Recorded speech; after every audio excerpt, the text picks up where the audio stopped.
ಚುನಾವಣೆಯಲ್ಲಿ ಅಂಬೇಡ್ಕರ್ ಅವರನ್ನ ಸೋಲಿಸಿದ ಕಾಂಗ್ರೆಸ್ ಟಿಕೆಟ್ನಿಂದ ಅಂಬೇಡ್ಕರ್ನ ಸೋಲಿಸಿದ ವ್ಯಕ್ತಿಗೆ ಪದ್ಮ ಭೂಷಣವನ್ನ ಕೊಡಲಾಗುತ್ತೆ ಇಂದಿರಾ ಗಾಂಧಿ ಅವರ ಟೈಮ್ನಲ್ಲಿ. ಆದರೆ 1990 ತನಕ ಅಂಬೇಡ್ಕರ್ ಅವರಿಗೆ ಏನೂ ಕೊಟ್ಟಿರುವುದಿಲ್ಲ. ಪಾರ್ಲಿಮೆಂಟ್ ಅಲ್ಲಿ ಅಂಬೇಡ್ಕರ್ ಅವರ ಬಗ್ಗೆ ಗೃಹ ಮಂತ್ರಿ ಅಮಿತ್ ಶಾ ಮಾತನಾಡಿದ್ರು.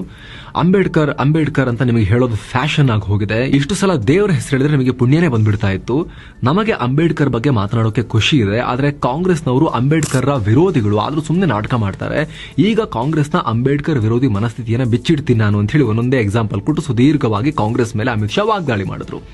ಅದರಲ್ಲಿ ಮೊದಲ ಲೈನ್ ಮಾತ್ರ ಹಿಡಿದುಕೊಂಡ ಕಾಂಗ್ರೆಸ್ ಪಾರ್ಟಿ ಇದು ಅಂಬೇಡ್ಕರ್ಗೆ ಅಪಮಾನ ಮಾಡಿದ್ರಿ ಅಂತ ದೇಶಾದ್ಯಂತ ಪ್ರತಿಭಟನೆ ಮಾಡ್ತೀವಿ ಅಂತ ಧುಮುಕ್ತು.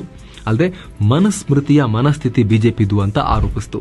ಇತ್ತ ಬಿಜೆಪಿ ಕೂಡ ಈ ಹೇಳಿಕೆ ತಿರ್ಚಿದಿರಾ ಕಾಂಗ್ರೆಸ್ ಅಂಬೇಡ್ಕರ್ಗೆ ಮಾಡಿರೋ ಅನ್ಯಾಯದ ಬಗ್ಗೆ ನಾವು ಮಾತನಾಡಿದ್ದು, ಸುಳ್ಳು ಪ್ರಚಾರ ಮಾಡಿದ್ದಕ್ಕೆ ಕಾನೂನು ಕ್ರಮ ತಗೋತೀವಿ ಅಂತ ಬಿಜೆಪಿ ಹೇಳಿತು.